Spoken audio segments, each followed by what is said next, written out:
Assalamualaikum warahmatullahi wabarakatuh. Berjumpa kembali bersama saya Imal Mujamil, instansi SMK Negeri 1 Liang Bogor, CGP Angkatan 7 tahun 2022.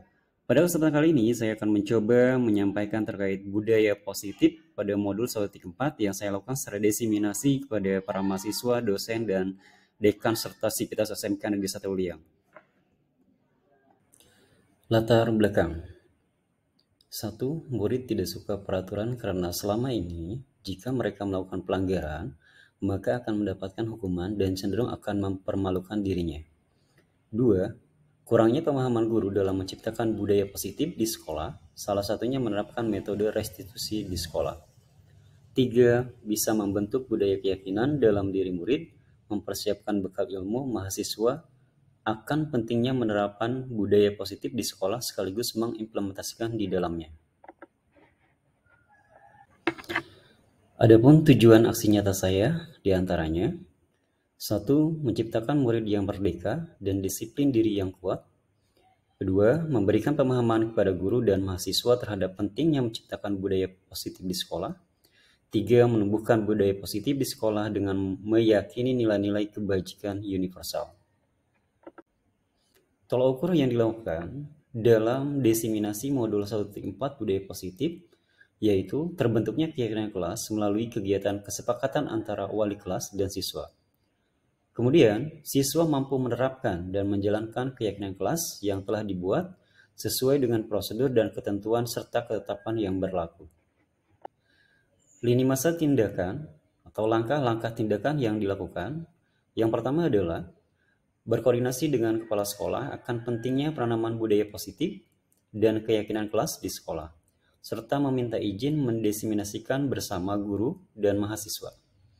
Kedua, berkomunikasi dengan guru dan wali kelas dalam mengikuti agenda kegiatan budaya positif secara daring. Ketiga, berkomunikasi dan berkolaborasi dengan Universitas Muhammadiyah dalam kegiatan workshop penanaman budaya positif di sekolah. Keempat, melaksanakan aksi diseminasi tentang pentingnya menciptakan budaya positif di sekolah. Dan kelima, memantau, merefleksi, dan mengevaluasi keyakinan kelas yang telah dibuat bersama. Dukungan yang dibutuhkan dalam diseminasi budaya positif modul 1.4 diantaranya dukungan dari kepala sekolah, guru, dan murid agar kegiatan berjalan lancar. Dukungan dari Ketua Prodi Bahasa Indonesia Universitas Muhammadiyah beserta mahasiswa, sarana dan prasarana untuk menumbuhkan budaya positif di sekolah, dan orang tua dalam melakukan budaya positif di rumah, yang mana itu sudah diimplementasikan atau sudah disampaikan kepada peserta didik atau murid.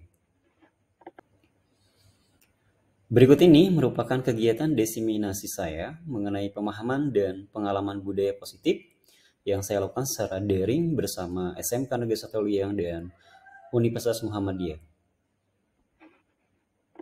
Otomatis ekosistem di sekolah tersebut akan sedikit terganggu, ya, akan menjadi sedikit timbulnya problematika yang memang tidak diinginkan, gitu kan.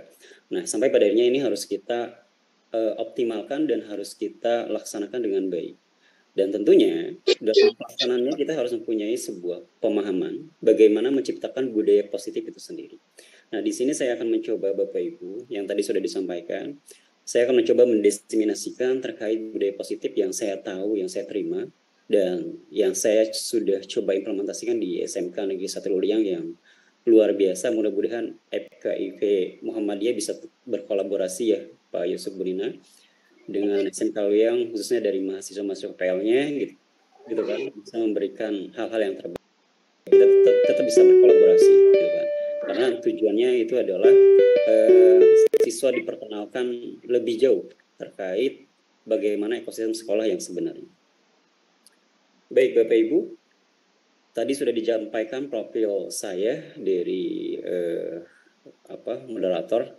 Nah, di sini ada 6 titik poin dalam menciptakan budaya positif. Nanti slide-nya saya akan berikan ya, saya akan berikan slide-nya untuk bisa silahkan dipelajari, dikaji sampai padanya diimplementasikan. Ada 6 poin yang menitik beratkan bagaimana menciptakan budaya positif di sekolah. Bapak Ibu, image baik yang hadir di sekolah itu bergantung bagaimana pemahaman guru, ya, bagaimana pemahaman tenaga kependidikan di sekolah tersebut dalam menciptakan sebuah budaya positif. Dan itu muncul dari 6 poin ini. Yang pertama adalah disiplin positif dan nilai kebajikan. Kedua, teori motivasi, hukuman, dan penghargaan restitusi. Ketiga, keyakinan kelas. Kebutuhan dasar manusia di dunia berkualitas.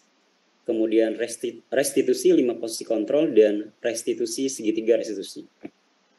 Nah, ke-6 poin ini akan coba saya sampaikan kepada Bapak Ibu, mudah-mudahan bisa dipahami dan bisa diimplementasikan dalam kehidupan sehari-hari.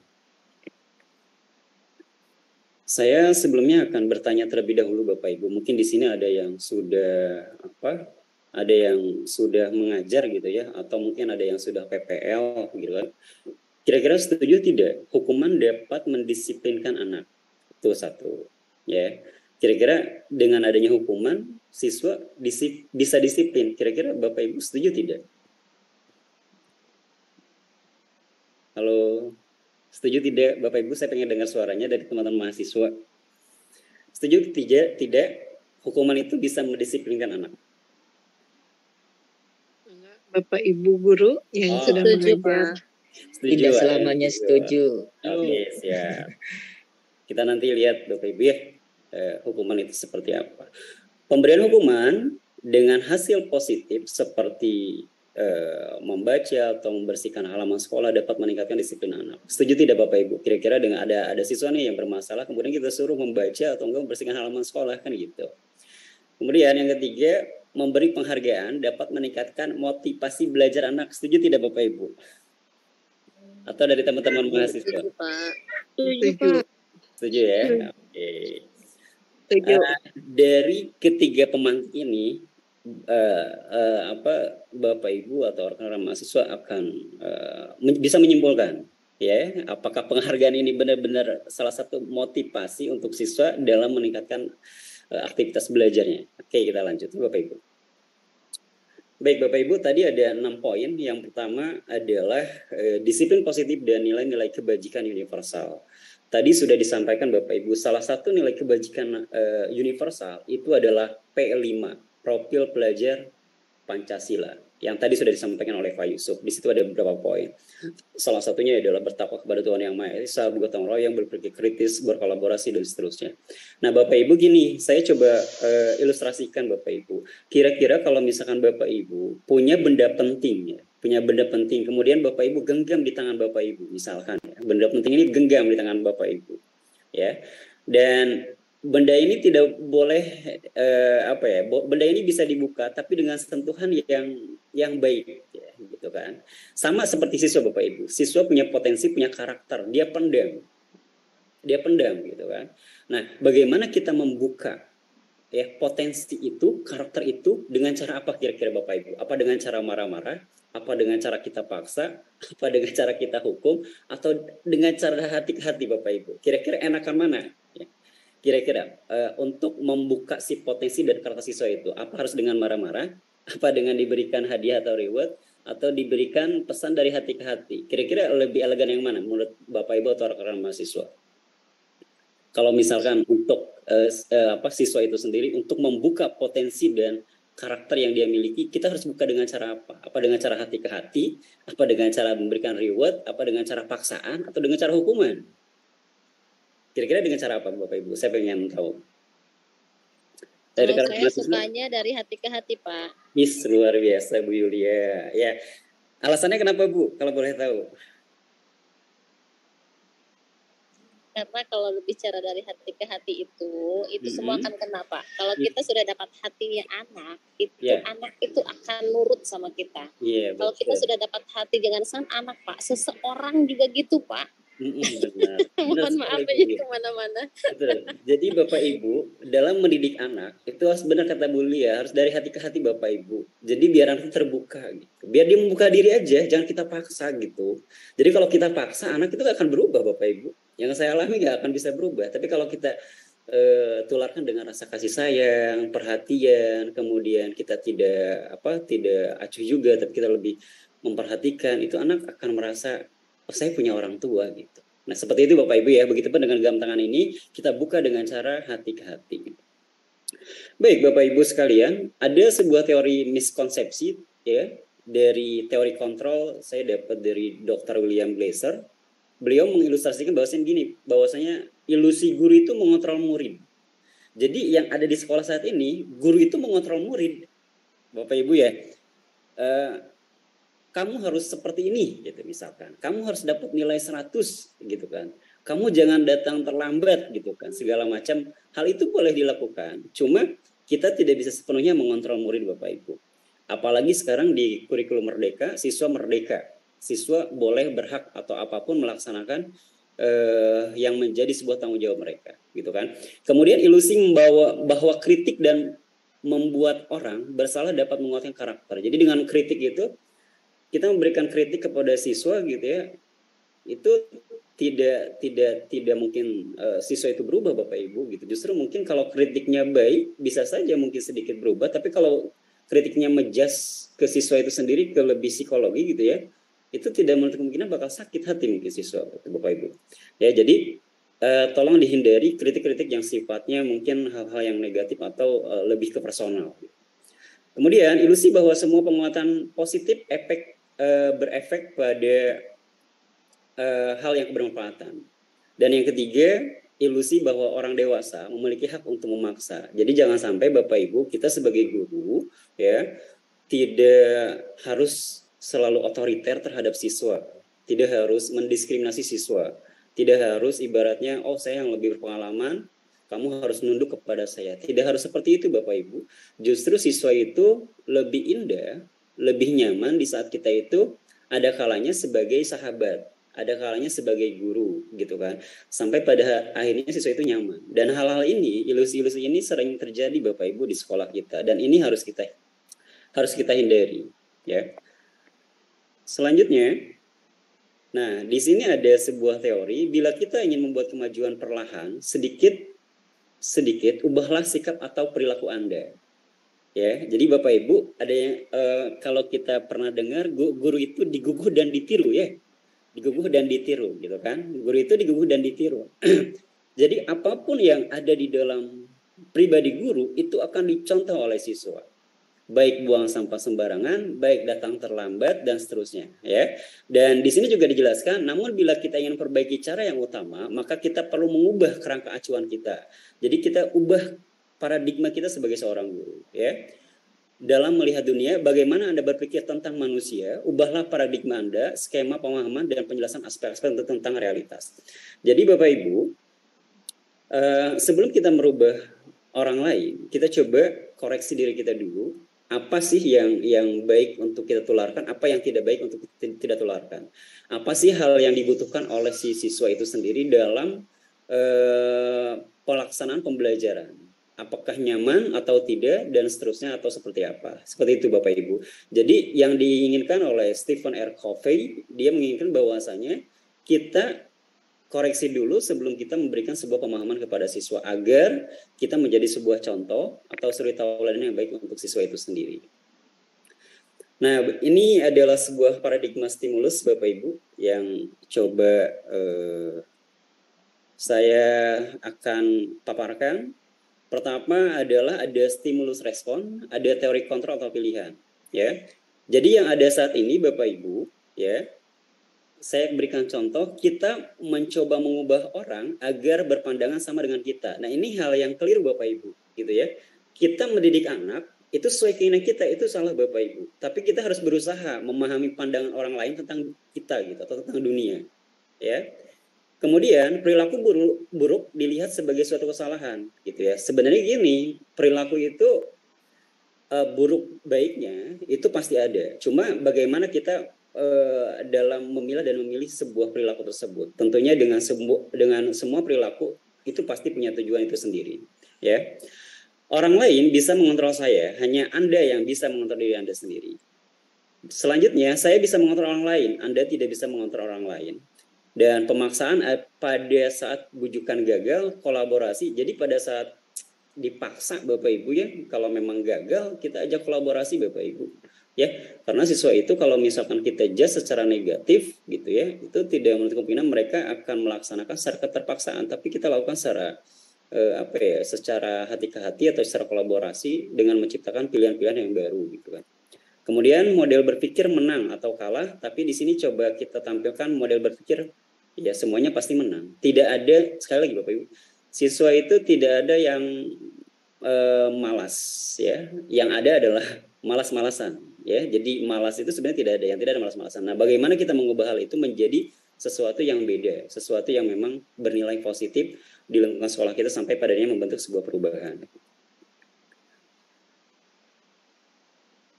Nah, ini adalah skema disiplin positif Bapak Ibu yang harus ada. Salah satunya adalah di sini ada teori motivasi, ada 5 posisi kontrol yang nanti akan dibahas selanjutnya. Kemudian ada 5 kebutuhan manusia. Ya, dan di sini juga ada nilai-nilai kebajikan sampai padanya berujung pada sebuah keyakinan kelas. Bagaimana sih membentuk sebuah keyakinan kelas nanti akan saya sampaikan. Dan selanjutnya ada segitiga restitusi, bagaimana sih menciptakan segitiga restitusi, nanti juga akan ada selanjutnya pembahasan. Ya, saya lanjut ke disiplin Bapak Ibu. Nah, Bapak Ibu sekalian, tentunya sudah tidak tabu lagi terkait istilah disiplin. Ya, disiplin ini harus kita ciptakan terhadap lingkungan kita, dan salah satunya adalah pendidikan kita di sekolah ya. Dan pendidikan di sini berasal dari bahasa disiplin, artinya belajar. Makna dari kata ini berkonotasi dengan disiplin diri dari murid-murid, dan ini diciptakan oleh Socrates dan Plato. Kemudian disiplin diri membuat orang menggali potensinya ya, otomatis tentunya seperti itu Bapak Ibu. Dengan disiplin ya otomatis potensi akan terbuka. Tapi disiplin seperti apa dulu Bapak Ibu? Karena ada disiplin baik, ada disiplin yang tidak baik ya. Dan itu bergantung dari kita bagaimana cara menciptakan disiplin itu sendiri. Namun dalam budaya kita, makna kata disiplin telah berubah menjadi sesuatu yang dilakukan seorang pada orang lain untuk mendapatkan kepatuhan ya. Jadi itu jangan sampai Bapak Ibu, untuk menciptakan sebuah disiplin orang lain harus patuh, itu juga kurang baik. Kalau bisa disiplin itu menciptakan sebuah keyakinan dalam diri sampai padanya dia mau berubah. Itu yang lebih baik. Ya. Kecenderungan umum adalah menghubungkan kata disiplin dengan ketidaknyamanan, bukan dengan apa yang kita hargai atau pencapaian suatu tujuan. Jadi misalkan gini, ada anak yang atau ada siswa yang memang buang sampah sembarangan, terus kita bilang, "Hei, jangan buang sampah sembarangan," gitu kan. Itu kan kata-kata negatif ya. "Hei, jangan buang sampah sembarangan." Itu kata-kata negatif, tapi kita ubah menjadi lebih baik buang sampah kepada tempatnya. Itu akan lebih baik kata-kata tersebut dan lebih mengena di hati siswa. Jadi disiplin itu harus kita maknai dengan cara yang berbeda Bapak Ibu ya. Nah, tadi sudah sedikit disentuh merdeka, dan menurut Ki Hajar Dewantara merdeka itu artinya tidak hanya terlepas dari perintah Bapak Ibu ya, karena perintah itu sendiri ada dalam sebuah arti disiplin, akan tetapi juga cakap buat memerintah diri sendiri. Jadi dalam artian kita tidak bisa Bapak Ibu memerintah begitu saja gitu kan, dalam artian kamu jangan terlambat lagi ya, atau enggak kamu selalu terlambat gitu kan. Tapi kita coba kasih sebuah sugesti kepada siswa, ada apa, kenapa terlambat, bagaimana dan seterusnya, sampai padanya kita paham kondisi siswa dan kita juga ikut dalam jati diri siswa untuk memahami si kondisi siswa itu sendiri dalam permasalahan kenapa dia harus terlambat gitu ya. Dan ini adalah konsep yang diajarkan oleh Ki Hajar Dewantara. Dan disiplin menurut Diana Togassian, itu rule pertama itu bahwa disiplin berasal dari bahasa Latin disiplina yang artinya belajar. Kata disiplin juga berasal dari akar kata yang sama dengan disiplin. Kemudian yang kedua, untuk menjadi seorang murid atau mengikut, seorang harus paham betul alasan mengapa mereka mengikuti suatu aliran atau ajaran tertentu, sehingga motivasi yang terbangun adalah motivasi intrinsik bukan ekstrinsik. Jadi Bapak Ibu, kita dalam mendidik anak itu harus muncul sebuah jiwa intrinsik ya, jiwa intrinsik yang harus hadir dalam diri siswa. Intrinsik itu dalam kesadaran diri siswa Bapak Ibu ya, dalam artian tidak dari ekstrinsik. Contoh kayak gini Bapak Ibu, anak-anak barang siapa yang dapat nilai 100 Bapak akan kasih hadiah. Itu kan sugesti ekstrinsik Bapak Ibu. Jadi siswa akan mengejar nilai 100 karena dia akan mau dapat hadiah, kan gitu ya. Nah, kita ubah Bapak Ibu, dan hal itu memang sedikit keliru Bapak Ibu. Jadi kita memotivasi siswa atas dasar hadiah. Dan sekarang kita bayangkan, siswa tidak dikasih hadiah, apakah akan timbul sebuah motivasi? Ya, tentu hal itu tidak akan muncul. Nah, Tugas kita adalah bagaimana memunculkan sebuah motivasi intrinsik dalam siswa, keyakinan dalam siswa. Seperti yang tadi Bu Yulia sampaikan, kita sentuh dari hati ke hati Bapak Ibu. Ya, kita sentuh dari hati ke hati sampai pada akhirnya tidak ada kata namanya kalau kalian dapat 100 akan Bapak kasih hadiah. Tidak ada kata seperti itu. Karena dia mengejar nilai 100 otomatis karena hadiah bukan karena diri sendiri, dan itu hal yang keliru Bapak Ibu. Itu harus kita ubah. Tapi kita bangun dengan cara kamu dapat 100 ya atas motivasi atau dasar diri sendiri bukan karena apapun. Gitu Bapak Ibu ya maksudnya. Nah, Bapak Ibu kita masuk ke materi kedua, nilai kebajikan universal. Tadi sudah disampaikan, nilai-nilai kebajikan universal itu salah satunya adalah P5. Di sini saya akan ambil, sebenarnya ada 6 Bapak Ibu ya. Ada 6 nilai kebajikan berdasarkan para organisasi atau institut. Cuma saya akan bahas di sini yang poin pertama aja lah ya, profil pelajar Pancasila yang memang ini menjadi sebuah rujukan Bapak Ibu, sebuah landasan nilai karakter ya. Apapun sekolah merdeka, kampus merdeka, kurikulum merdeka, orientasinya itu pasti ke sini, profil pelajar Pancasila. Ya. Orientasinya adalah ke sini Bapak Ibu. Yang mana di dalamnya ada beriman, mandiri, bernalar kritis, kebinekaan global, bergotong royong dan kreatif. Ya. Jadi pembelajaran kita Bapak Ibu itu harus dikaitkan dengan ini, ya. Profil pelajar Pancasila, ya. Budaya positif kita itu kita harus libatkan dari sini. Dan ini kita ciptakan, kita implementasikan kepada murid bagaimana mereka bisa mandiri, bisa berpikir kritis atau critical thinking, kemudian berkebinekaan global dan bergotong royong dan seterusnya. Ini ada beberapa nilai-nilai karakter Bapak Ibu, cuma ini dari organisasi lain yang memang disampaikan ya. Mungkin bisa dibaca nanti pada saat saya memberikan sebuah slide, cuma akan saya lewat Bapak Ibu karena terlalu banyak ya. Tapi saya tadi sudah bahas bagaimana nilai-nilai karakter atau kebajikan terhadap siswa harus kita terapkan khususnya pada P5 itu sendiri. Baik Bapak Ibu, ada sebuah diskusi di sini, coba saya akan bertanya. Kira-kira apa saja nilai-nilai kebajikan di sekolah kita selama ini? Apakah perlu diubah atau ditambah dari 5 itu Bapak Ibu? Kira-kira ada hal yang lebih nggak kira-kira? Dari apa yang kira-kira lah ada dari teman-teman mahasiswa atau dari Bapak Ibu yang selama di sekolah, ada nggak sih nilai-nilai kebajikan yang di luar dari P5? Kalau ada bolehlah disampaikan Bapak Ibu ya. Gitu kan. Salah satunya adalah kolaborasi, mungkin bisa ada ya Bapak Ibu. Kolaborasi mungkin bisa ada. Terus kemudian komunikasi juga itu salah satu aspek yang memang bisa kita terapkan juga Bapak Ibu. Dan yang harus kita tekankan sebagai seorang guru itu adalah bagaimana siswa itu setelah lulus Bapak Ibu. Itu pertanyaan mendasar sebenarnya. Jadi kalau saya tanya kepada siswa, kamu lulus dari sini mau ngapain? Nggak tahu Pak. Gitu. Ada yang mau kerja apa? Nggak tahu Pak. Mau kuliah di mana? Nggak tahu Pak. Jadi pertanyaan itu tuh muncul sampai pada akhirnya siswa juga tidak tahu mau ngapain. Nah, ketika siswa menjawab hal seperti itu, berarti Bapak Ibu 3 tahun mereka di sekolah ada yang salah berarti. Nah, ya kan ada yang salah. Kalau kita tanya, kamu 3 tahun selesai di sini mau ngapain? Saya mau berwirausaha apa? Wirausaha ini dan segala macam. Berarti dia udah 3 tahun di sekolah, berarti dia udah menerapkan atau mendapat ilmu yang bagus gitu. Tapi kalau siswa ditanya dia 3 tahun mau ngapain gitu ya, dan seperti apa dia belum tahu, berarti ada yang salah selama di sekolah berarti dia. Ya, itu yang harus menjadi poin penting buat kita Bapak Ibu. Jangan sampai kita menciptakan sebuah ekosistem sekolah yang memang tidak baik. Nah, di sini Bapak Ibu kita masuk ke teori yang ketiga, teori motivasi, hukuman, dan penghargaan serta restitusi. Tadi sudah saya sampaikan sedikit penghargaan, kemudian ada hukuman juga, kemudian ada motivasi. Kita lihat apa sih perbedaannya. Jadi gini Bapak Ibu, saya akan jelaskan dulu. Teori motivasi perilaku manusia ya, menurut Diana Gassen, dia mengatakan nih ada motivasi eksternal nih ya, di sini untuk menghindari ketidaknyamanan atau hukuman. Apa yang akan terjadi apabila saya tidak melakukannya? Ini motivasi eksternal.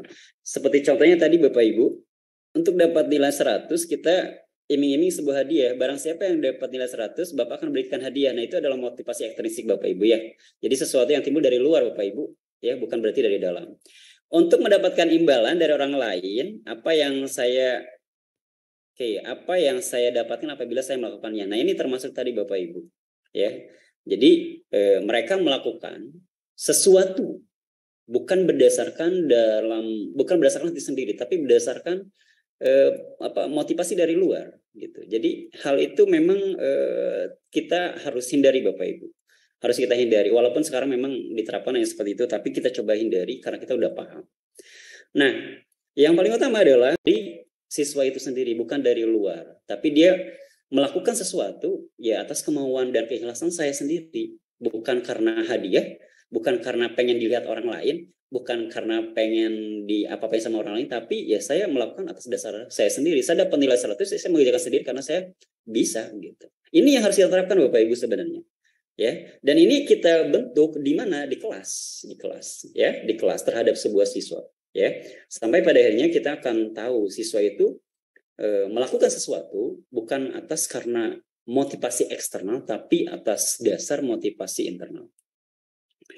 Oke, kita pikirkan di sini ada sebuah kata. Pernahkah Anda berada dalam sebuah situasi di mana Anda sengaja melakukan sesuatu yang menyakitkan bagi Anda, bahkan bertabrakan dengan penghargaan dari orang lain? Mengapa Anda tak melakukan? Kira-kira Bapak Ibu pernah nggak ngalamin seperti ini? Jadi Bapak Ibu ada pernah mengalami sebuah masalah yang harus saya lakukan karena hal apa gitu?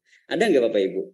Selain dari tadi yang saya sampaikan, siswa dapat nilai 100, siswa dapat hadiah bilang namanya dia dapat nilai 100. Kira-kira ada nggak Bapak Ibu pengalaman yang mana Bapak Ibu melakukan hal itu karena faktor dari luar? Ada yang bisa sharing dari clue ini Bapak Ibu?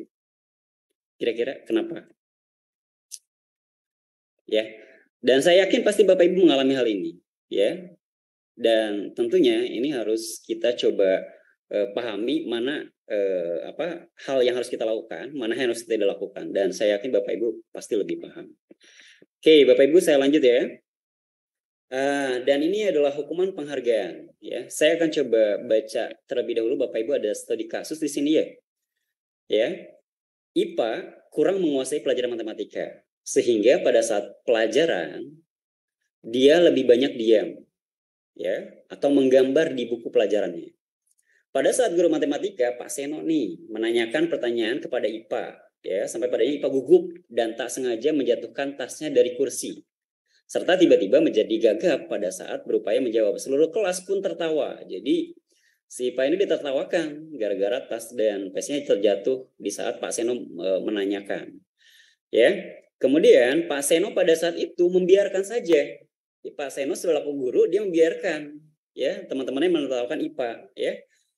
Yang tergagap dan malu luar biasa, ya, kebayang kalau Bapak Ibu ditanya oleh guru, tiba-tiba Bapak Ibu misalkan waktu sekolah tidak bisa menjawab gitu ya, kemudian teman-teman menertawakan, bagaimana perasaan kita ya, dan guru di situ diam saja. Nah, itu seperti apa gitu ya, dan malahan minta IPA untuk maju ke depan dan berdiri di depan kelas tuh ya. Jadi si IPA ini udah nggak bisa terus ditertawakan teman-temannya. Si Pak Seno ini malah menyuruh IPA untuk maju ke depan ya, sambil menunjuk hidungnya karena tidak bisa menjawab pertanyaan Pak Seno. Nah, kelas makin gaduh dan anak-anak pun tertawa melihat IPA di depan kelas memegang ujung hidungnya. Nah, kira-kira Bapak Ibu, apakah Bapak Ibu setuju terhadap tindakan Pak Seno ini terhadap IPA? Kira-kira setuju nggak Bapak Ibu? Saya tanya. Tidak, Pak. Alasannya kenapa? Tidak, Bapak. Alasannya kenapa? Tidak setuju, Pak. Alasannya? Karena itu merusak mental, Pak. Merusak mental, kayaknya ini pengalaman nih kayaknya. Luar biasa. Iya Bapak Ibu, sama, benar seperti itu Bapak Ibu. Kalau kita mendidik anak gitu ya, ya jangan kayak gitulah caranya ya, gitu kan. Kalau bisa, ya kalau kita dulu sebagai murid ya, kalau seperti itu ya pasti malu gitu ya. Tapi kita coba lakukan hal dari hati ke hati, tapi kalau bisa tidak ada teman-temannya agar dia bisa sadar diri gitu kan, dan tidak bisa ditertawakan. Dan menurut Anda tindakan Pak Seno ini terhadap IPA adalah sebuah hukuman atau konsekuensi kira-kira Bapak Ibu? Nah, ini ada hukuman dan konsekuensi Bapak Ibu, harus Bapak Ibu bedakan. Bapak Ibu tahu kan hukuman, tahu konsekuensi, kira-kira Pak Seno itu menghukum atau memberikan konsekuensi kira-kira? Menurut rekan-rekan mahasiswa atau Bapak Ibu? Ya, apa kira Bapak Ibu, hukuman atau konsekuensi? Oke, jawabannya adalah hukuman Bapak Ibu. Jadi hukuman itu timbul akibat kesalahan ya secara spontan gitu. Jadi IPA tidak bisa menjawab, kemudian dihukum ke depan sampai menuju hidungnya, itu adalah sebuah tindakan hukuman, bukan konsekuensi. Kalau konsekuensi itu berdasarkan kesepakatan Bapak Ibu. Jadi kamu terlambat ya. Jadi konsekuensi itu udah terbentuk secara kesepakatan bersama, ya. Jadi tidak muncul secara begitu saja. Tapi kalau Pak Seno tadi muncul begitu saja, tidak ada kesepakatan sebelumnya. Sampai pada dia menunjuk IPA untuk maju ke depan dan teman-temannya mentertawakan. Jadi itu hukuman, Bapak Ibu ya, seperti itu. Perbedaannya inti dasarnya seperti itu. Kalau hukuman jadi terbentuk karena situasi dan kondisi. Kalau konsekuensi itu ada kesepakatan bersama. Kita lihat di sini. Nah, di sini perbedaannya Bapak Ibu ya. Hukuman bersifat tidak terencana, tiba-tiba. Nah, itu Bapak Ibu ya yang tadi disampaikan Pak Seno itu tiba-tiba ya tadi. Tiba-tiba dia menghukum IPA aja ya tanpa ada kesepakatan bersama di kelas ya. Gitu kan, sampai pada dia malu gitu kan. Kemudian bersifat satu arah tuh, nunjuk ke si IPA ya, kamu maju silahkan sambil menunjuk ke depan dan teman-teman mentertawakan. Dan psikis atau fisik ya tadi sampai disampaikan menunjuk hidungnya. Nah kalau konsekuensi sudah terencana Bapak Ibu. Jadi gini, kalau Bapak Ibu jadi seorang guru, usahakan buat komitmen di kelas gitu ya. Anak-anak mau apa nih kira-kira di pelajaran Bapak Ibu. Jadi kita juga Bapak Ibu nggak bisa egois gitu. Tadi yang seperti saya jelaskan teori kontrol itu bahwasanya kita siswa itu tidak harus mengikuti kita selamanya Bapak Ibu, tapi kita buat kesepakatan. Nah ya. Barang siapa yang terlambat pelajaran Bapak, ya silahkan nanti push up. Seminggu kemudian, gitu ya, seminggu kemudian, ini ada siswa yang terlambat. Kemudian siswa baca, nak, kamu tahu nggak konsekuensinya pada saat pelajaran Bapak Ibu terlambat apa? Oh iya, saya tahu push up. Nah, itu beda Bapak Ibu dengan hukuman. Itu namanya konsekuensi. Jadi sudah disepakati gitu ya. Kemudian diberikan berdasarkan suatu data yang umumnya dapat diukur yang tadi saya bilang udah ada komitmen di awalnya ya sampai pada ini siswa sadar oh iya ibu udah membuat kesepakatan sih dengan kita gitu tapi saya salah sih ya udah saya siap bertanggung jawab. Nah itu kan kita nggak menghukum Bapak Ibu ya tapi kita membuat kesepakatan siswa bersalah ya udah kamu tanggung jawab dan itu membentuk sebuah rasa tanggung jawab Bapak Ibu dan tanggung jawab itu penting gitu ya dan itu karakter gitu ya. Karakter bagaimana nanti di luar sana siswa harus bertanggung jawab gitu. Tidak harus dalam artian tidak bertanggung jawab. Kemudian guru memonitor murid tuh Bapak Ibu ya. Jadi kalau konsekuensinya kita karena udah ada kesepakatan ya kita tinggal ngontrol saja ya. Tinggal ngontrol saja sampai pada akhirnya siswa misalkan ada terlambat gitu ya, udah ada aturannya ya, terlambat silakan misalkan kamu terlambat, silakan datang ke ruang BK nanti dikasih apa-apa segala macam. Nah itu udah kesepakatan bersama dan kita cuma mengontrol saja, gitu kan. Nah itu perbedaannya Bapak Ibu ya antara konsekuensi dengan hukuman. Nah di sini bisa kita lihat perbedaannya. Hukuman sesuatu yang menyakitkan harus terjadi itu. Tadi contohnya IPA Bapak Ibu ya. IPA itu ya secara psikis pasti disakiti lah. Tapi konsekuensi sesuatu harus terjadi ya. Kemudian membuat anak sakit ya dalam jangka waktu lama mungkin ya karena dipermalukan pasti lama ya. Kemudian ini membuat anak merasa tidak nyaman dalam jangka waktu pendek. Oke lah mungkin ya. Kalau konsekuensi dalam artian pelajaran si ibu ini kok setiap telat pasti dihukum gini gitu. Tapi lama-kelamaan jadi akan sadar oh saya jangan terlambat lagi gitu. Anak membenci kedisiplinan tuh ujung-ujungnya Bapak Ibu. Ujung-ujungnya jadi benci ke guru teh gitu ya. Mau pelajaran jadi nggak suka jadi terhadap gurunya yang ada nanti Bapak Ibu ujung-ujungnya.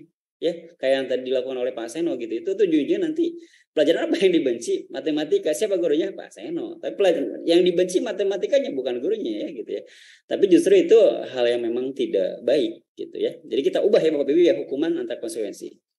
Kemudian anak menghargai disiplin tuh ya karena kita udah sepakat ya dari awal gitu ya ini loh kalau kamu melanggar ini kamu membuat kesalahan kamu ini nah itu udah kesepakatan ya. Kemudian sifatnya paksaan dan ini stimulus tanggapan, kemudian mendorong anak menyakiti diri sendiri.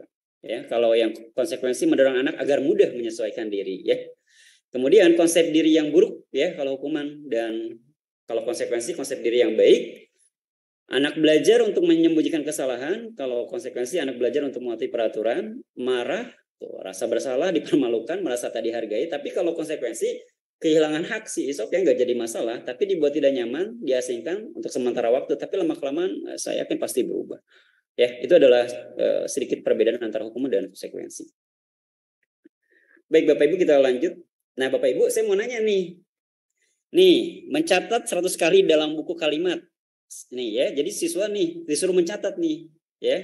Dia membuat kesalahan, kemudian gurunya suruh bilang, silahkan 100 kali mencatat saya tidak akan terlambat lagi karena terlambat sekolah. Kira-kira hukuman atau konsekuensi Bapak Ibu? Pernyataan kayak gini Bapak Ibu. Ayo, apa kira-kira? Hukuman atau konsekuensi? Saya tidak akan terlambat lagi ya karena terlambat ke sekolah. Jadi disuruh menulis 100 kalimat, saya tidak akan terlambat lagi, saya tidak akan terlambat lagi. Ini hukuman atau konsekuensi Bapak Ibu kira-kira? Oke, nanti kita lihat ya. Lari mengelilingi lapangan basket 2 kali terlambat hadir di sekolah. Hukuman atau konsekuensi Bapak Ibu? Lari mengelilingi lapangan. Kira-kira kalau misalkan kesepakatan itu nggak akan mungkin sekejam ini Bapak Ibu ya. Kalau kesepakatan itu nggak akan mungkin sekejam ini, juga lari gitu, nggak akan mungkin ya. Murid diminta untuk push up 15 kali karena tidak menggunakan masker ke sekolah. Ya, hukuman atau konsekuensi nanti kita lihat. Ya. Nah, oke. Nah ini kesimpulannya Bapak Ibu. Ternyata ya mencatat 100 kali dalam buku ini sebuah hukuman Bapak Ibu. Ya, karena hal yang tidak baik sebenarnya Bapak Ibu, kasihan siswa juga ya. Suruh menulis 100 kalimat ya memang kurang baik lah. Kemudian lari mengelilingi lapangan ya itu hukuman juga Bapak Ibu gitu ya. Nah pertanyaannya adalah Pak, kita di sekolah itu harus menerapkan apa, konsekuensi atau hukuman? Kita terapkan konsekuensi Bapak Ibu ya, karena itu tindakan-tindakan yang bijak, tindakan-tindakan yang bisa membuat keyakinan seorang siswa. Ya, ada lagi di sini boleh diminta push up 15 kali hukuman, menggantikan kertas tugas teman yang telah dicoret-coret konsekuensi ya, ini mah ya menggantikan kertas ya, ini karena kenapa harus menggantikan kertas? Karena bentuk tanggung jawab Bapak Ibu. Tanggung jawab dia ya harus menggantikan kertas yang sudah dia coret-coret. Kemudian membersihkan tumpahan air di meja tulis karena tersenggol ya. Iya, benar konsekuensi Bapak Ibu ya. Ya, jadi pada saat siswa menyenggol air, kemudian yang membersihkan ya usahakan dia sendiri. Tujuannya apa? Ya tanggung jawab, kemudian untuk berhati-hati juga dan melatih bahwasanya dia harus disiplin juga ya. Kemudian disuruh untuk tidak mengenakan sepatu seharian di sekolah. Tuh kan gak enak juga Bapak Ibu. Ini hukuman ya. Ya masa siswa tidak boleh menggunakan sepatu seharian gara-gara permasalahan apa gitu ya. Dan ini sebuah hukuman dan ini cenderung menyakiti ya. Sesuai tadi perbedaannya, menyakiti siswa Bapak Ibu. Ya, usahakan kayak gini hilangkanlah gitu. Kita cari alternatif lain. Lari mengelilingi lapangan basket 2 kali karena terlambat 10 menit ya untuk pelajaran PJOK. Ini mau wajar ya Bapak Ibu ya. Terlambat PJOK ya itu harus sampai PJOK. Karena gini, kalau misalkan jadi kalau misalkan di MAPE PJOK dia udah pasti punya komitmen, udah punya kesepakatan. Mungkin sebelumnya ya sampai pada dia terlambat dan ya mau tidak mau dia harus mengelilingi lapangan. Karena udah ada kesepakatan kayaknya. Begitupun saya di biologi. Saya buat kesepakatan kalau kamu terlambat harus siap dan itu namanya konsekuensi Bapak Ibu. Jadi perbedaan antara konsekuensi dengan hukuman itu kalau hukuman biasanya insidental, kalau konsekuensi udah ada perencanaan dan udah ada perencanaan dan keterikatan atau komitmen sebelumnya sampai padanya siswa tahu ya. Itu Bapak Ibu ya sekilas contoh. Nah, yang tadi saya bilang Bapak Ibu dihukum oleh penghargaan gitu ya. Menurut Alfikon di sini saat kita berulang kali menjanjikan hadiah kepada anak-anak agar berperilaku bertanggung jawab atau kepada seorang murid agar mempelajari sesuatu yang baru atau kepada seorang karyawan agar melakukan pekerjaan yang berkualitas, kita sedang berasumsi mereka tidak dapat melakukannya atau mereka tidak akan memilih untuk melakukannya. Jadi sebenarnya dihukum karena penghargaan ini maksudnya gini Bapak Ibu. Jadi yang tadi saya bilang motivasi eksternal itu karena penghargaan, bukan karena keyakinan dalam diri gitu. Dan itu hal yang kurang baik kalau buat saya, kurang baik ya. Justru yang benar itu adalah membentuk sebuah keyakinan yang datang dari diri sendiri, yang mana dia melakukan itu ikhlas atas dasar ya saya mampu gitu. Tapi bukan karena diiming-iming hadiah, apapun segala macam gitu kan. Jadi orientasinya bukan datang dari diri sendiri, tapi karena hadiah. Saya melakukan itu karena hadiah. Ya, hadiahnya hilang ya sudah nggak ada lagi, udah percuma. Benar tadi kata Pak Yusuf, harus ada tindak lanjut Bapak Ibu. Ya. Nah, dalam motivasi intrinsik itu akan bentuk sebuah tindak lanjut. Apa? Keyakinan dalam diri gitu. Kita mengapresiasi luar biasa gitu kan. Dapat nilai 100 kamu hebat gitu. Teman-teman mungkin bisa mencontoh seperti itu. Itu akan membuat hal yang lebih baik gitu ya. Dibandingkan kita harus memberikan sebuah hadiah. Itu Bapak Ibu ya. Selanjutnya dihukum oleh penghargaan. Penghargaan maupun hukuman adalah cara mengontrol perilaku seorang yang menghancurkan potensi itu Bapak Ibu. Ya, di sini. Jadi memberikan penghargaan itu atau menghukum itu menghancurkan potensi. Kok bisa? Ya iya. Dari motivasi eksternal. Demikian pemaparan terkait diseminasi budaya positif modul 1.4 dari saya bersama SMK Negeri 1 Liang dan Universitas Muhammadiyah. Mudah-mudahan bisa memberikan manfaat, bisa memberikan pemahaman untuk kita implementasikan dalam kehidupan sehari-hari sebagai guru yang terbaik guru yang bisa menggerakkan pendidikan untuk lebih maju, lebih bermanfaat, dan cerdas untuk bangsa Indonesia. Salam Guru Penggerak. Bismillahirrahmanirrahim. Assalamualaikum warahmatullahi wabarakatuh. Perkenalkan, nama saya Muhammad Iksan Nurjaman MPD sebagai dosen tetap Universitas Muhammadiyah Bogoraya. Di sini saya akan memberikan testimoni terhadap Bapak Imal Muzammil MPD, calon guru penggerak angkatan ke-7, terhadap aksi nyata yang sudah dilakukan oleh Bapak Imal melalui kegiatan workshop budaya positif di sekolah.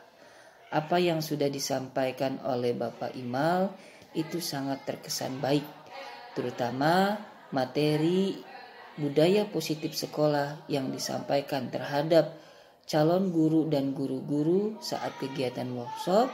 Isi materinya sangat detail, sangat rinci, dan mudah dipahami.